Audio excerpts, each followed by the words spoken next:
começar a orar, diga: Deus, levante alguém para orar por esta questão também. Amém? Então os que estão encalhados aí, né, quando for orar, Deus, me dá um esposo abençoado. Esposo não, esposo já é casado, tá? Me dá um rapaz bonito, abençoado. E eu também sou bonita, estou orando. Então você vai fazer uma oração casada, é ou não é? A mesma oração, e os céus vão se abrir. Amém ou não? O segundo testemunho, nós aprendemos que toda vez que você semeia em terra boa, não tem como ela não frutificar. Amém? Terra boa. Por isso, depois no final eu passo aí meu Pix, você pode semear. Com certeza você vai ser muito abençoado. Amém? Aleluia. Nós estivemos semana passada no retiro para pastores ali em Ponta Grossa, segunda, terça e quarta. Graças a Deus, todos os nossos pastores da igreja estiveram presentes. Foi um tempo assim tremendo, maravilhoso. Domingo passado nós não estivemos aqui, eu e a pastora, que nós estendemos a viagem, fomos até Curitiba, ficamos lá o restante da semana com os nossos netos. Foi um tempo muito gostoso, muito tremendo, maravilhoso. E aqui o culto foi tremendo também no domingo, graças a Deus. Deus abençoe sua vida, Deus abençoe a vida do pastor Alexandre, que ministrou a palavra, e foi muito bom. O pastor Alexandre deu trabalho lá no retiro, mas a gente conseguiu, né, vencer. Foi bom, né, pastor? Amém?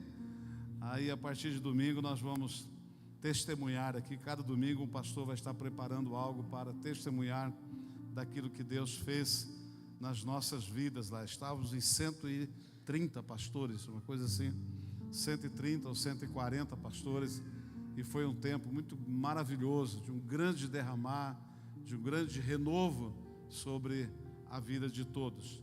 Tinham igrejas grandes, igrejas pequenas, igrejas começando, tinham pastores que estavam recomeçando. Então foi assim um tempo de você ver o quanto Deus agiu ali, o quanto Deus trabalhou na vida de cada pastor. Louvado seja Deus pela sua oração. Amém? Queridos, abram suas Bíblias, por gentileza, no segundo livro de Reis, capítulo de número 22. Daqui a pouquinho nossas crianças vão prestar uma homenagem para as mamães, e enquanto isso nós vamos agora desfrutar da palavra de Deus. Hoje eu quero falar sobre esse tema aí, ó. Achei o livro. Vamos falar todos juntos? Vamos lá? Achei o livro. Mais uma vez bem forte. Achei o livro. 2 Reis 22:8 diz assim: Então disse o sumo sacerdote Ilquias ao escrivão Safã: Achei o livro da lei da casa do Senhor. E Ilquias deu o livro a Safã e ele o leu. Então o escrivão Safã veio ter com o rei e, dando-lhe conta, disse: Teus servos ajuntaram o dinheiro que se achou na casa e o entregaram na mão dos que têm cargo da obra, que estão encarregados da casa do Senhor. Também Safã, o escrivão, fez saber ao rei, dizendo: O sacerdote Ilquias me deu um livro. E Safã o leu diante do rei. Sucedeu, pois, que, ouvindo o rei as palavras do livro da lei, rasgou as suas vestes. E o rei mandou a Ilquias, o sacerdote, a Aicão, filho de Safã, a Aquibor, filho de Micaías, a Safã, o escrivão, e a Asaías, o servo do rei, dizendo... Queridos, não coloque esses nomes nos filhos de vocês não, é nome muito difícil. Aicã, Safã, Aquibor, meu Deus do céu, não coloca não. Mas vamos lá. Ide e consultai o Senhor por mim, pelo povo e por todo Judá, acerca das palavras deste livro que se achou, porque grande é o furor do Senhor que se acendeu contra nós, porquanto nossos pais não deram ouvidos às palavras deste livro, para fazerem conforme tudo quanto acerca de nós está escrito. Então foi o sacerdote Ilquias e Aicão, Aquibor, Safã e Asaías, a profetisa Uda, mulher de Salum, filho de Tiquivá, o filho de Arás, o guarda das vestiduras, e ela habitava em Jerusalém na segunda parte. E lhe falaram, e ela lhes disse: assim diz o Senhor, Deus de Israel: dizei ao homem que vos enviou a mim, assim diz o Senhor: eis que trarei mal sobre este lugar e sobre os seus moradores, a saber, todas as palavras do livro que leu o rei de Judá. Porquanto me deixaram e queimaram incenso a outros deuses, para me provocarem a ira por todas as obras das suas mãos. O meu furor se acendeu contra este lugar e não se apagará. Porém, ao rei de Judá, que vos enviou a consultar o Senhor, assim lhe direis: assim diz o Senhor Deus de Israel, acerca das palavras que ouviste. Porquanto, preste bem atenção nisso agora, porquanto o teu coração se enterneceu e te humilhastes perante o Senhor, quando ouvistes o que falei contra este lugar e contra os seus moradores, que seria para a assolação e para a maldição, e que rasgaste as tuas vestes e chorastes perante mim, também eu te ouvi, diz o Senhor. Amém, queridos? Quantos podem dar glória a Deus? Muito bem. Eu fiz questão de ler todo o texto para podermos ter uma noção do que aconteceu aqui neste tempo, neste lugar. A casa do Senhor estava destruída. O rei estava totalmente desorientado e sem nenhuma informação ou conhecimento a respeito de Deus. O povo servindo, adorando, prestando culto a outros deuses, que não era o Deus de Israel, o Senhor Todo-Poderoso. Enfim, aquele povo que era um povo da promessa, o povo de Deus, estavam arruinados espiritualmente e também arruinados socialmente, familiarmente, materialmente. Os sacerdotes que eram sacerdotes daquela terra, daquela nação, naquele momento, também estavam alheios aos princípios da palavra de Deus. Eles não estavam conservando a palavra, eles não estavam aplicando a palavra, também estavam longe dos caminhos do Senhor. Então, aconteceu que Ilquias, o rei, ele sentiu no coração de reparar a casa do Senhor, de fazer uma reforma na casa.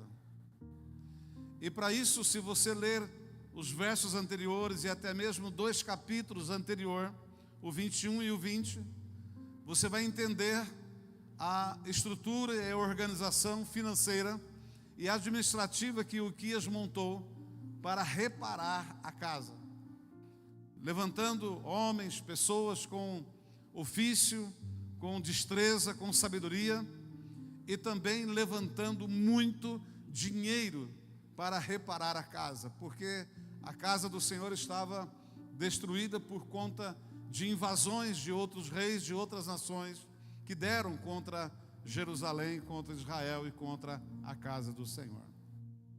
E aqueles homens começaram a reformar a casa.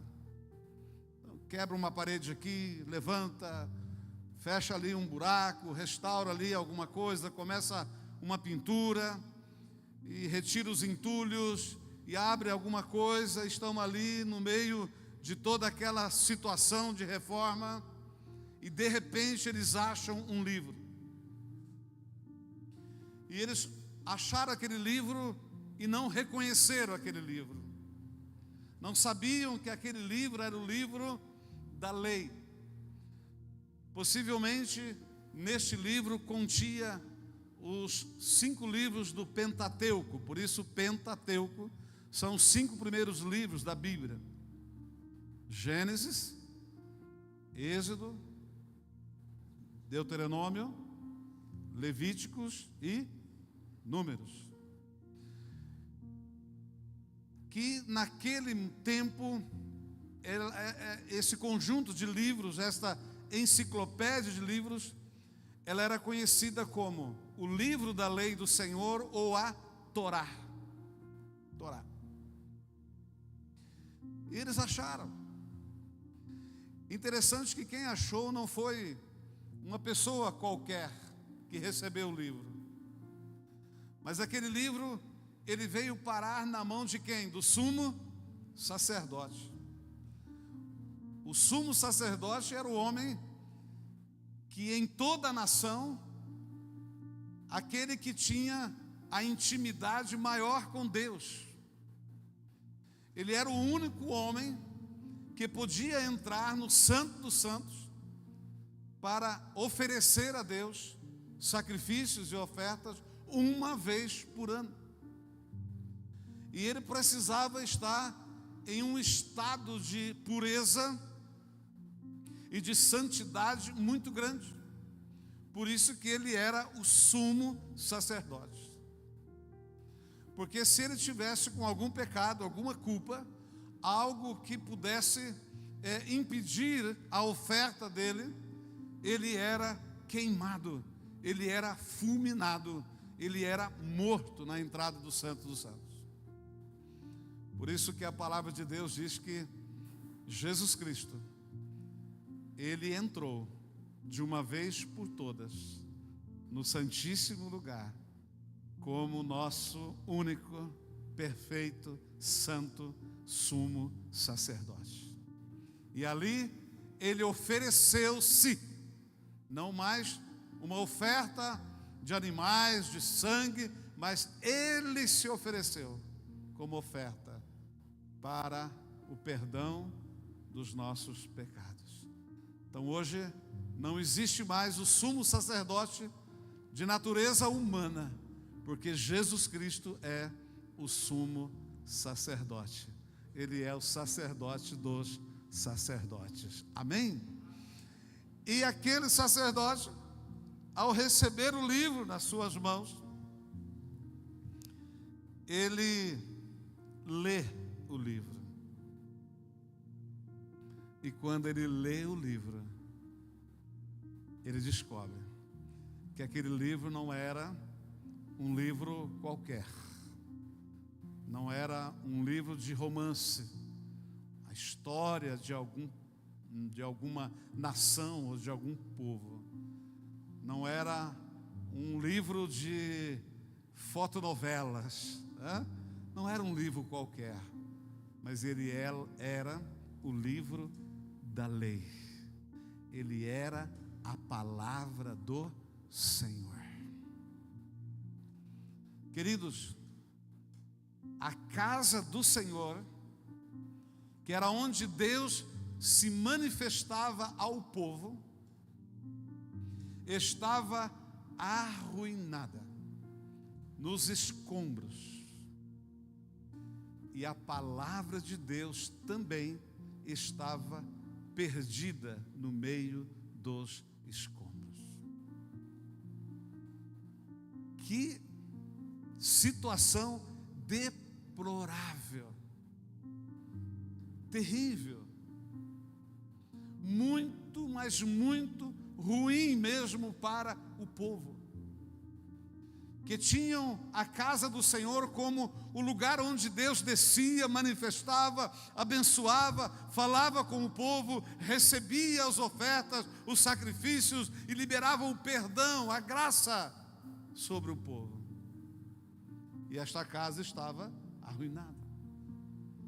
Aquele povo tinha a palavra, que também era um outro instrumento em que Deus falava ao povo. Mas a palavra se perdeu. A palavra estava perdida. Eu quero que você vá refletindo nisso. A primeira coisa que eu quero deixar ao seu coração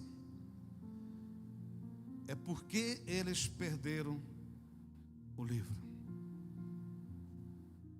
Primeiro, nós já mencionamos aqui um pouquinho sobre isso, mas quando uma geração está corrompida e ela quebra princípios, ela compromete a bênção e as promessas das próximas gerações. Aquela geração daquele momento que permitiu a casa do Senhor se arruinar e perder o livro, ela era uma geração que estava corrompida. Por isso, a igreja, eu e você que conhecemos a Cristo, que temos Deus como nosso Deus, o nosso Senhor, e que não é somente uma questão de construção de caráter, mas é de princípio espiritual na nossa vida. Nós não podemos nos corromper com nada. Não podemos permitir uma corrupção ativa nem passiva. Não podemos permitir uma corrupção moral, financeira, sentimental, emocional e muito menos uma corrupção espiritual. Porque quando alguém se envolve com algum tipo de corrupção,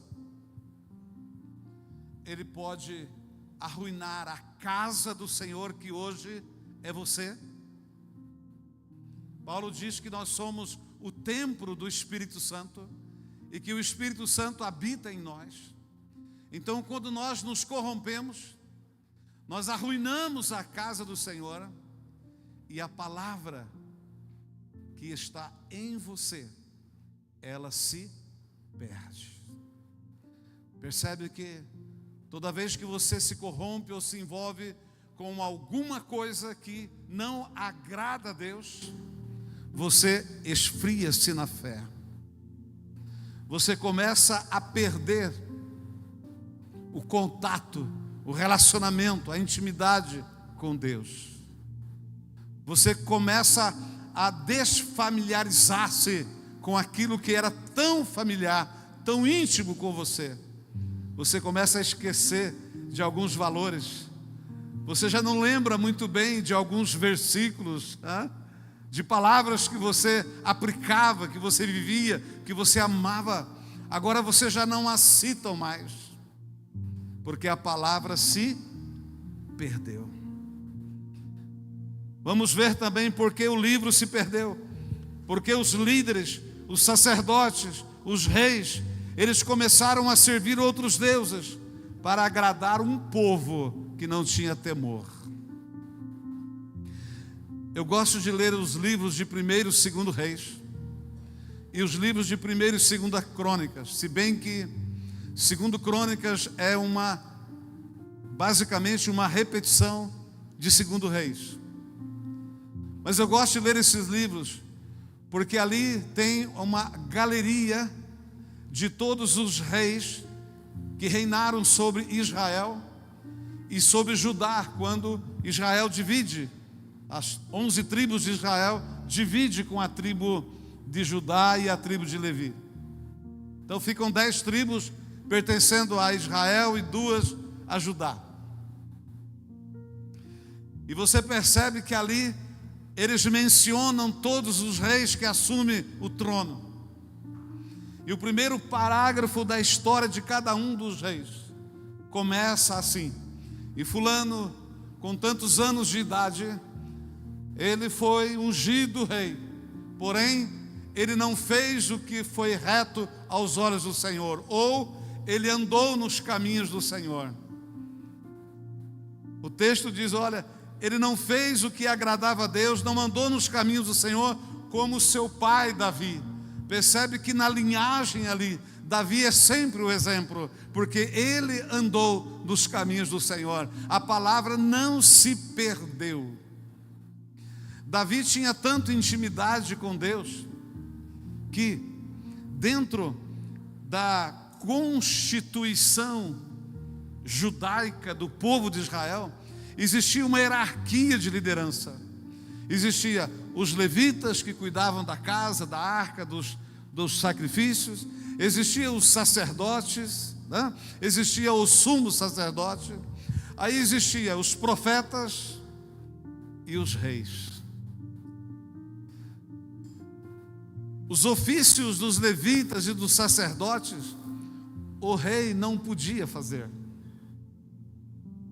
Mas Davi tinha uma intimidade tão grande com Deus, que por 2 vezes ele é pego dentro do templo. Uma oferecendo sacrifício a Deus, a outra comendo o pão da ceia, vamos dizer assim, nos dias de hoje. Que isso só era permitido aos sacerdotes. Então Davi era também um sacerdote. Então nós percebemos que os reis, eles precisariam, deveriam, tinham o dever de conhecer a Torá, de conhecer o livro da lei. Mas Ilquias não conhecia. Os reis que assumiram o trono, que não andaram nos caminhos do Senhor e fizeram o que desagradava a Deus. Você vai ver nessas histórias das ascensões dos reis, que eles restauraram os altos, restauraram o sacrifício para os deuses da Babilônia, da Pérsia, da Síria, dos amorreus, dos cananeus, e eles voltaram a sacrificar a outros deuses. Queridos, quando nós deixamos de adorar o único Deus, deixamos de servir o único Deus e começamos a servir outros deuses, nós corremos o risco de perder o livro. Perdemos o livro.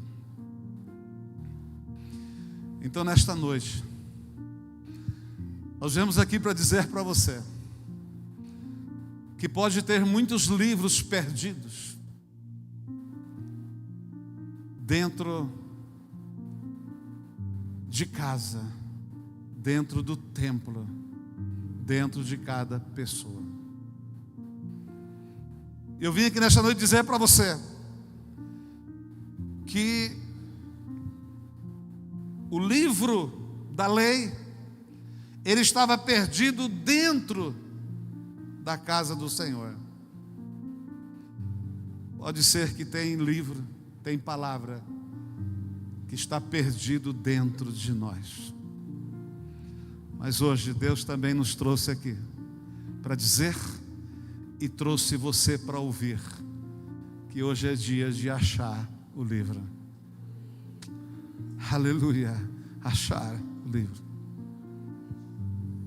Glória a Deus, glória ao Senhor. Segunda observação que eu faço nessa noite é que este livro, na verdade, ele não estava perdido em si mesmo, porque a palavra de Deus fala dela, dizendo que a palavra de Deus é viva. Então, se algo está vivo, não pode morrer, não pode se perder.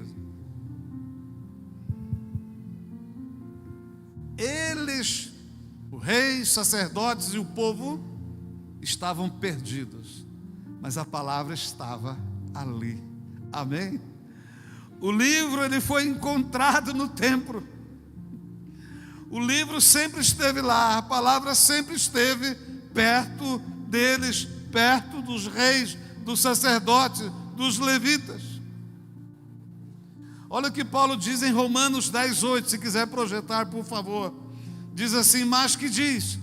A palavra está junto de ti, na tua boca e no teu coração. Esta é a palavra da fé que pregamos. Está aí. Aquele povo estava perdido, mas a palavra estava ali. Tanto é verdade que quando eles acham o livro, abre ele e começa a ler, algo acontece. porque a palavra está viva. Se você tem uma Bíblia aberta na cabeceira da sua cama, se você tem uma Bíblia aberta em cima do criado mudo ou do criado que fala como queira, se você tem uma Bíblia na estante da sua sala aberta, eu quero dizer para você, coitado deste livro, ele vai amarelar, empoeirar, vai sujar e vai danificar. Porque uma Bíblia aberta dentro de casa, ela não tem nenhum poder. A Bíblia, a palavra, ela deve estar dentro do seu coração.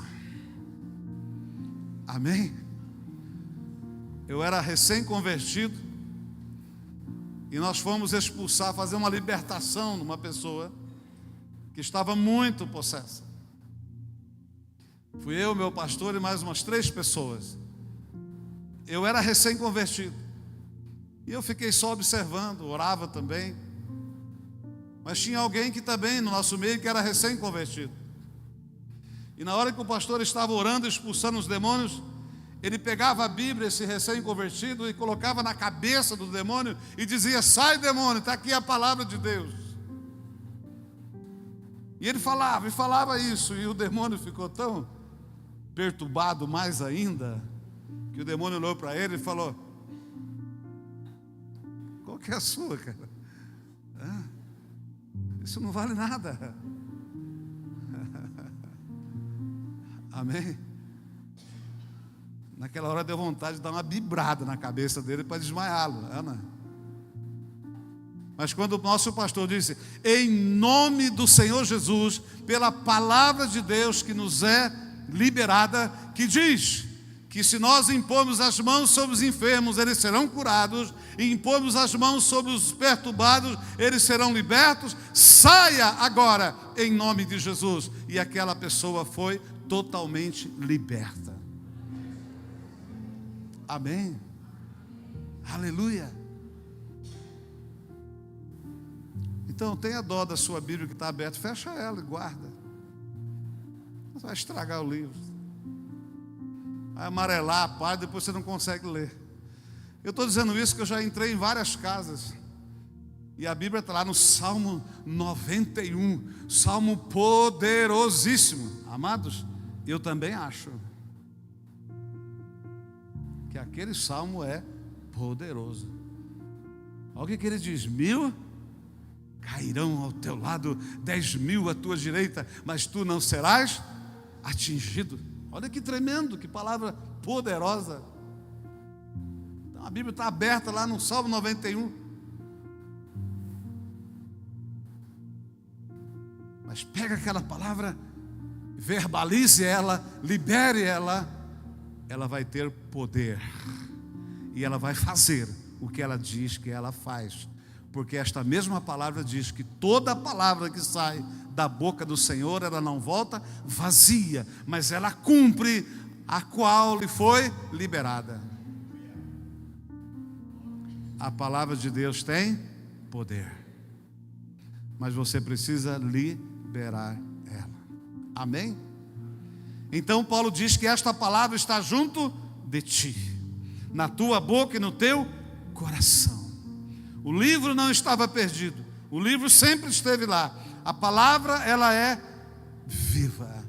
O povo estava perdido. Mas quando eles acham aquele livro, abrem aquele livro e começam a ler, Deus falou. Diga comigo: Deus falou. Aleluia. Eu leio a Bíblia todos os dias. Mas antes de eu ler a primeira palavra, eu digo: Espírito Santo, fala comigo.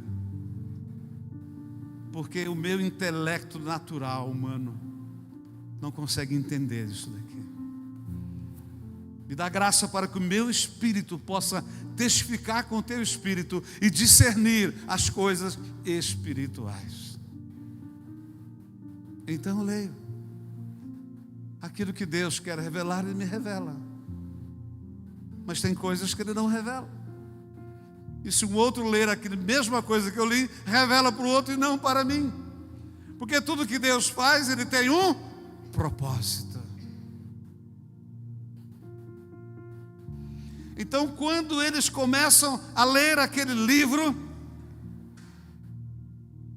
Deus brada, Deus fala.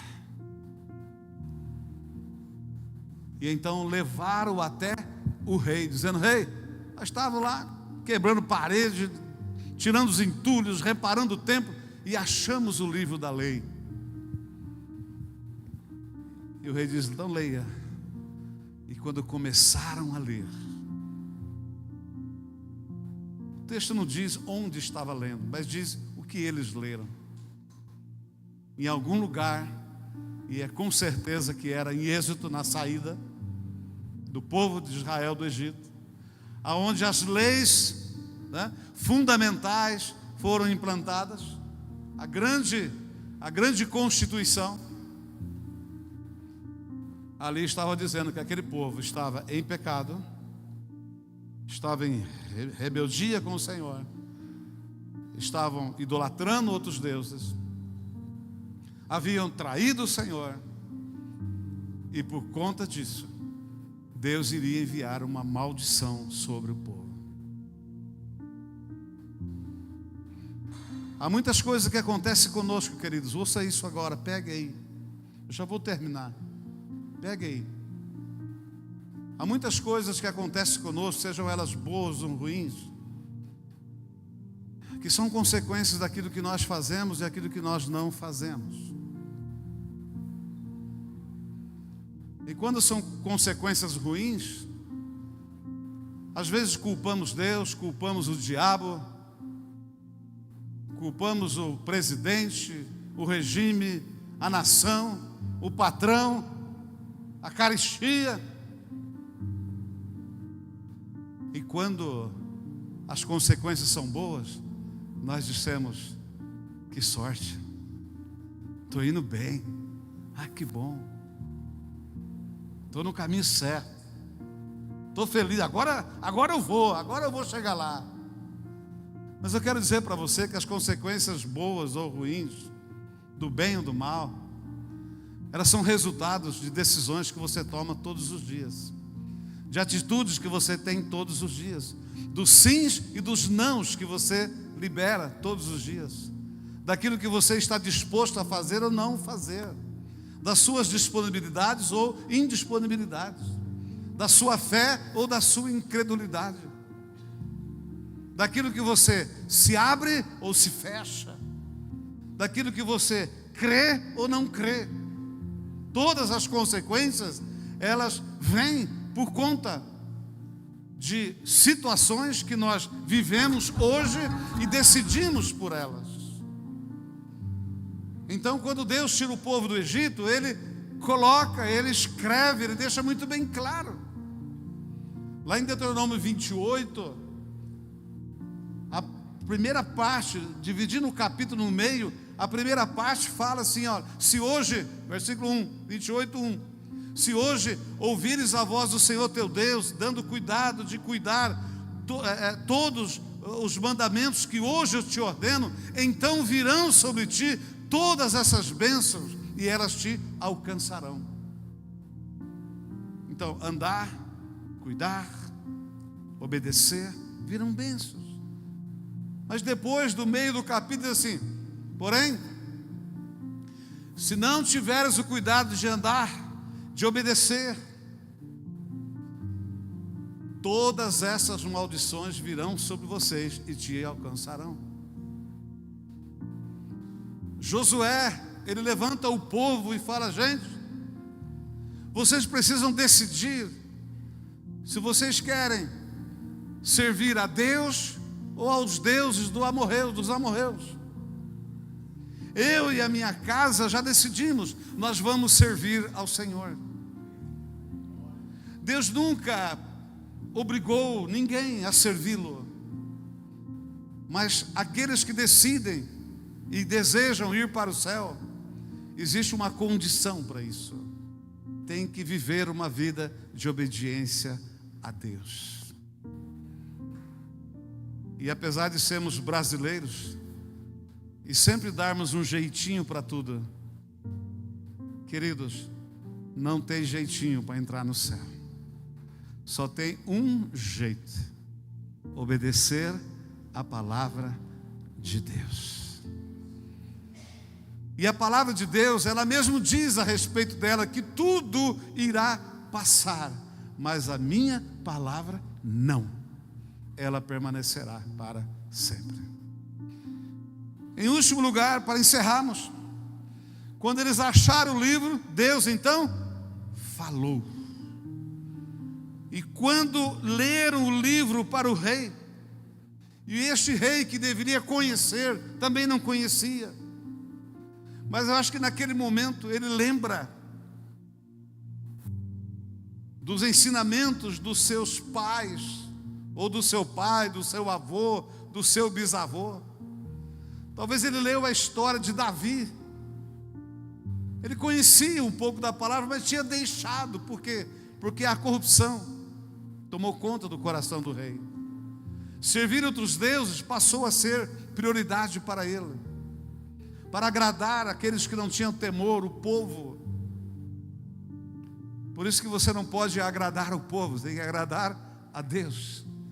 O salmista diz: deleita-te no Senhor teu Deus, e Ele satisfará o desejo do seu coração. Então, naquele momento, o rei Ilquias, ouvindo aquela palavra, a Bíblia diz que aconteceu algumas coisas com ele. Ele ficou apavorado. Ele disse: meu Deus, nós estamos em ruína mesmo. Olha Deus falando aí. Olha o que a palavra está dizendo. Ele rasga as suas vestes.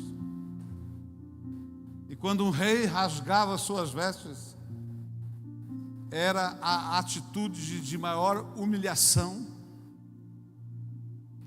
Era a atitude de alguém que estava disposto a se arrepender, a se entregar, de se refazer. Era alguém que estava totalmente escandalizado, aborrecido com o que estava acontecendo.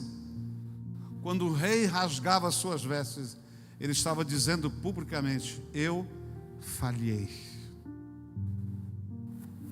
Quantas vezes nós falhamos porque deixamos Deus de lado, porque deixamos a palavra do Senhor.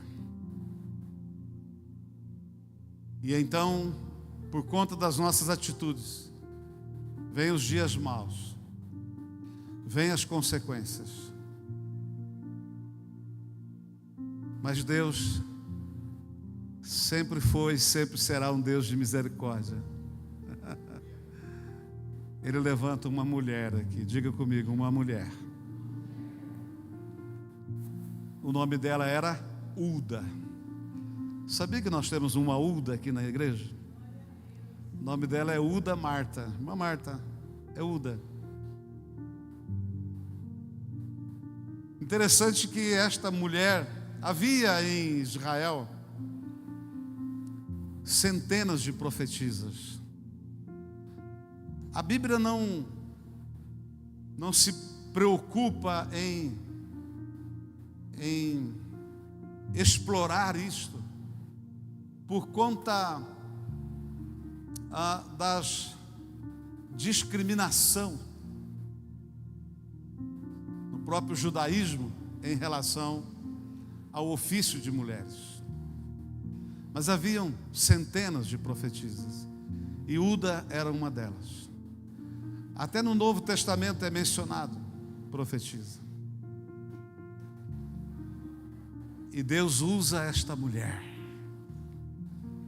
Eu quero dizer para você, se o seu templo, a tua casa precisa de reparos, se você perder o livro, está entendendo o que eu estou falando? Deus vai levantar um profeta. E o nome desse profeta não é João, Manuel, Valdir, Ulda, Ana, não. Ele é o profeta dos profetas. Ele é aquele que convence o homem do pecado, da justiça e do juízo. O nome dele é Espírito Santo. Ao abrir o livro, veio o entendimento a Ilquias do rei. E ele rasgou as suas vestes. E então ele se posiciona. Pega aí e escreve. Quando nós temos posicionamentos, geram mudanças de destinos. Toda vez que você tem um posicionamento que tem princípios na palavra de Deus, os seus destinos serão mudados. Hoje uma pessoa testemunhou que ela fez uma oferta em obediência à direção que Deus estava dando. Essa oferta mudou o destino dela. Amém? É assim, amados. O problema é que nós estamos muitas vezes mergulhados nas deformidades dos nossos caráter, no domínio dos nossos orgulhos. Muitas vezes nós estamos dominados por tanta idolatria. E quando um crente fala de idolatria, pessoas que estão se achegando já falam: o pastor já vai falar da imagem do catolicismo. Não é isso não, meu querido. Isso daí é o de menos. Quero dizer para você que a adoração à imagem sempre existiu. Isso é o de menos. O problema é que o ídolo, ou todo ídolo, é aquele que toma o lugar de Deus na sua vida, o lugar absoluto de Deus na sua vida. Isto é idolatria. Aí sim, agora os crentes, quando falam sobre isso, sempre usa este exemplo: o dinheiro. É ou não é? O dinheiro é um Deus poderosíssimo. A Bíblia, ele é tão importante que a Bíblia deu um nome para ele e um Deus para ele. O dinheiro tem um Deus, chama-se Mamon. Diga comigo, Mamon. Papai? Não é mamão, papai, é Mamon. Mamon.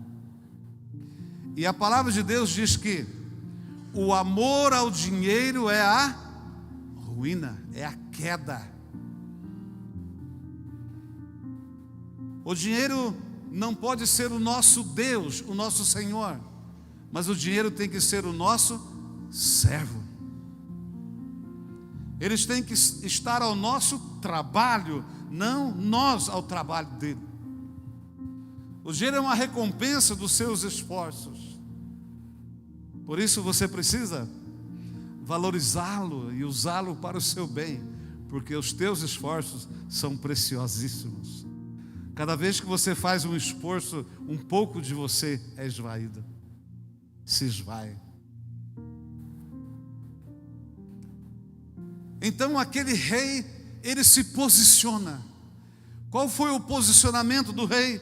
E eu quero concluir aqui agora, dando esta sugestão para cada um de nós, que possamos ter essas mesmas atitudes de posicionamento para que nossos destinos sejam mudados. E ele teve 4 atitudes de posicionamento. A primeira diz que ele se quebrantou. Quebrantou. A palavra diz que um coração quebrantado e contrito, Deus não despreza.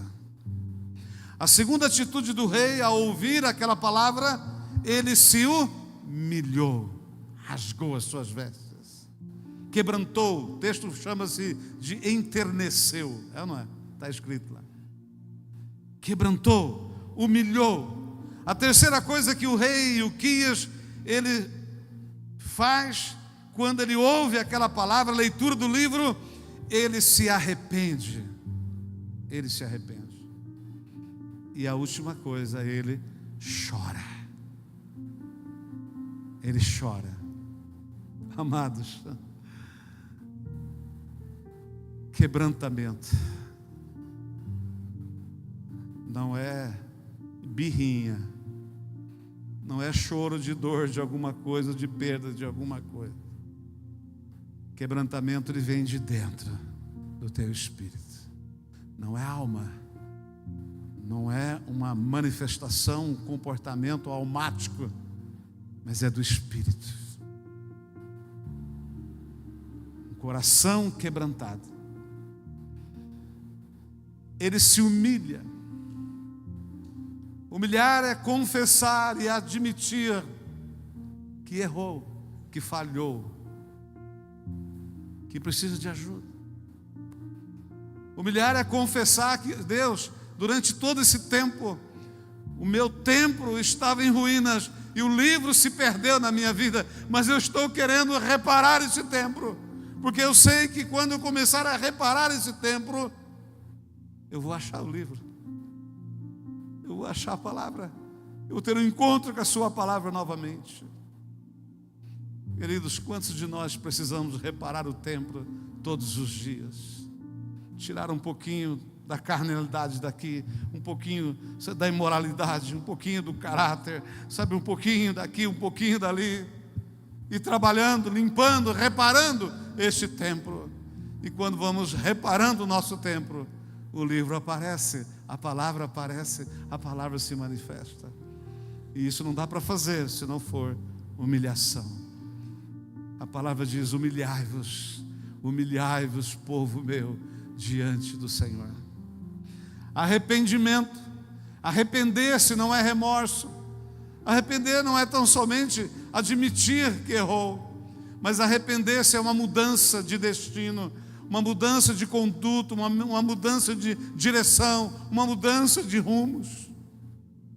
Eu estava indo aqui nesta direção, achei o livro está me dizendo: você está na direção errada, então agora eu mudo de direção. O arrependimento gera conversão na minha vida, mudança de direção, mudança, sabe, de comportamento, mudança de sentimento, mudança, sabe, de entendimento, de discernimento das coisas. O arrependimento gera recomeço na minha vida. O arrependimento fala no meu coração dizendo: tem jeito para você, ainda dá tempo. O arrependimento mostra todas as minhas mazelas, minhas fraquezas, os lixos da minha alma, o que eu fiz durante todo esse tempo que o templo estava em ruínas. O arrependimento me mostra, o arrependimento manifesta, o arrependimento me expõe diante de tudo. E depois só me resta então chorar. Chorar. Quando Abraão despede Agar, mãe do filho bastardo Ismael, ela dá uma parada no meio do deserto, esperando a morte chegar, e ela começa a chorar. Começa a chorar, e muito. Então o Senhor aparece e diz para ela: Agar, o que é que você está fazendo? A Bíblia diz que Deus ouviu a oração, o choro daquela mulher, pranto daquela mulher, e ali ele libera todas as promessas que ele tinha para Ismael. Mas ele diz: olha, você tem que fazer uma coisa para que tudo isso aconteça, um posicionamento. Você tem que voltar para a casa da sua senhora e humilhar diante dela. Queridos, quantas bênçãos, quantas promessas não cumpre na nossa vida, porque a gente não quer se humilhar. Humilhar é muito para mim. O que vão pensar de mim? O que aquela pessoa vai pensar de mim? A humilhação te coloca na posição mais honrosa e amável do Senhor. O próprio Jesus, ele disse: os humilhados serão exaltados. Toda vez que você humilha, você sai do lugar mais baixo, mais profundo, sabe, de ruína, e o Senhor te coloca no lugar mais alto. E Paulo fala em Efésios, que lugar que é esse? Ele diz: é o lugar onde nós estamos assentados à direita do Senhor. Diga comigo: quebrantamento. Faz assim com o dedo, ó. Quebrantamento. Agora, humilhação, arrependimento e choro.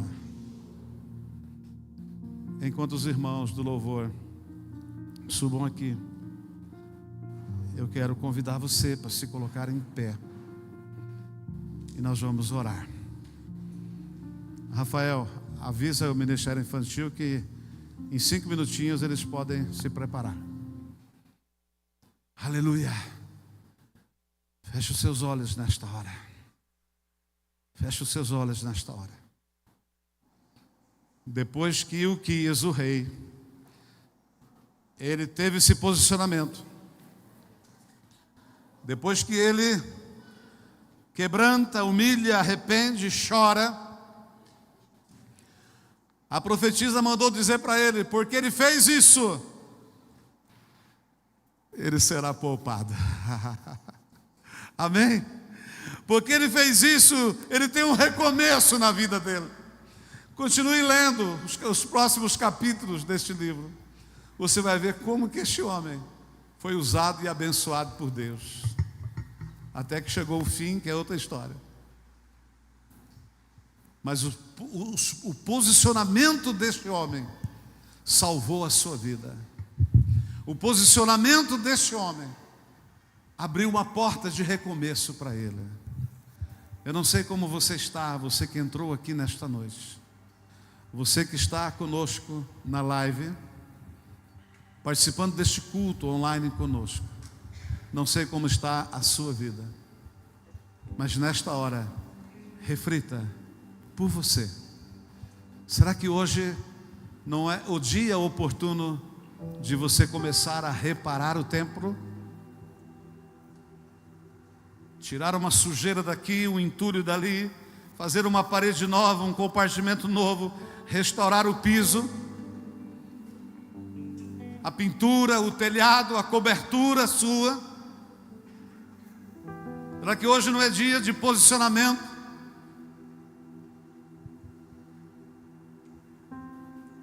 Como está o livro da lei na sua vida? Está perto, está longe? Ou você perdeu? Se perdeu. Você permitiu o livro se perder dentro de você.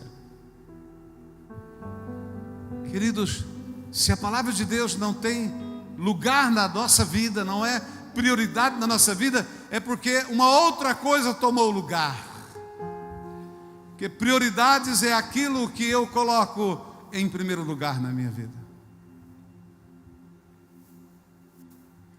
Hoje é dia de orar. Feche os seus olhos nesta hora, em nome de Jesus. Nós vamos ouvir uma canção. Eu vou orar por você. Durante esta canção, eu quero te dar uma sugestão. Você não precisa cantar com o grupo, mas aí feche os seus olhos, reflita nesta palavra. Comece a reparar o templo e você vai achar o livro. É noite de achar o livro, em nome de Jesus. Minhas lamparinas, oh, aleluia, estão acesas.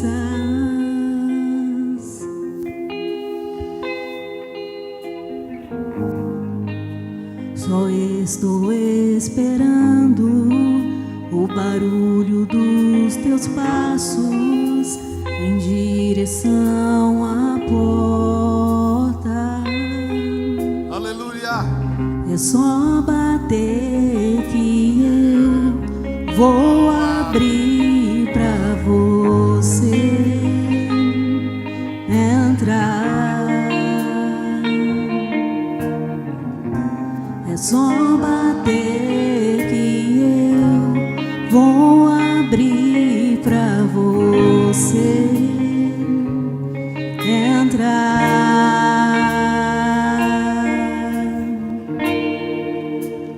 Eu já coloquei as minhas vestes brancas, estou só te esperando.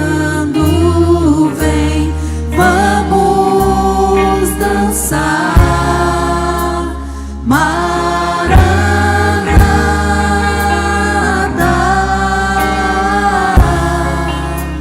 Maranata.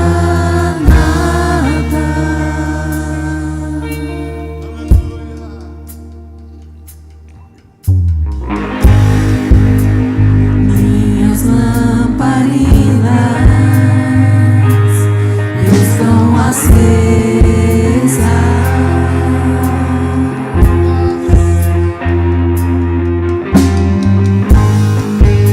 só estou esperando o barulho dos teus passos em direção à porta. É só bater que eu vou abrir pra você entrar. Aleluia. É só bater que eu vou abrir pra você entrar. Eu já coloquei. Aleluia. Eu já coloquei as minhas vestes brancas, Estou esperando. estou só te esperando. Vem, vamos dançar, Maranata,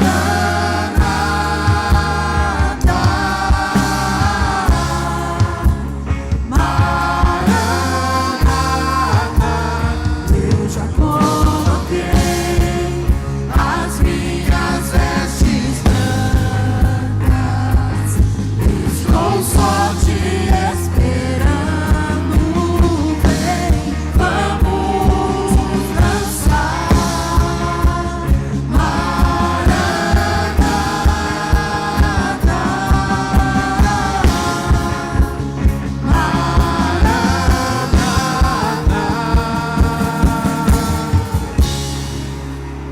Aleluia.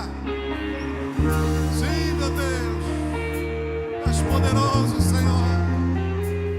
Queremos entrar, Senhor. Queremos entrar. Queremos reparar o tem templo. fogo nos olhos. Aleluia. Eu não imaginava que era lindo assim, que era lindo assim. Meu noivo esperado, eu abro a minha casa. Pode morar aqui, pode morar aqui. Tem fogo nos olhos, eu não imaginava que era lindo assim, que era lindo assim. Meu noivo esperado, eu abro a minha casa. Pode morar aqui, pode morar aqui.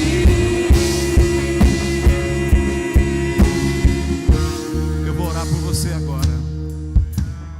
Feche os seus olhos. Eu não vou chamar você para vir à frente, não. Mas se essa palavra falou ao seu coração e hoje é dia de você começar a reparar o templo que é a tua casa,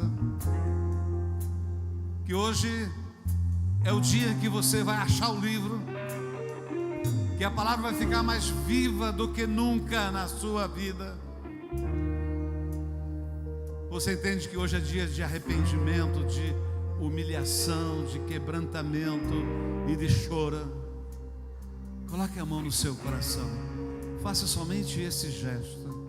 Se você precisa disso, eu quero orar por você agora. Pai querido, Pai santo, Pai de amor. Oh Deus querido, a tua palavra diz que se o meu povo, que se chama pelo meu nome, se humilhar, orar e se converter dos seus maus caminhos, então eu ouvirei dos céus, perdoarei os seus pecados e sararei a sua terra. Hoje, Pai, é dia de reparação aqui.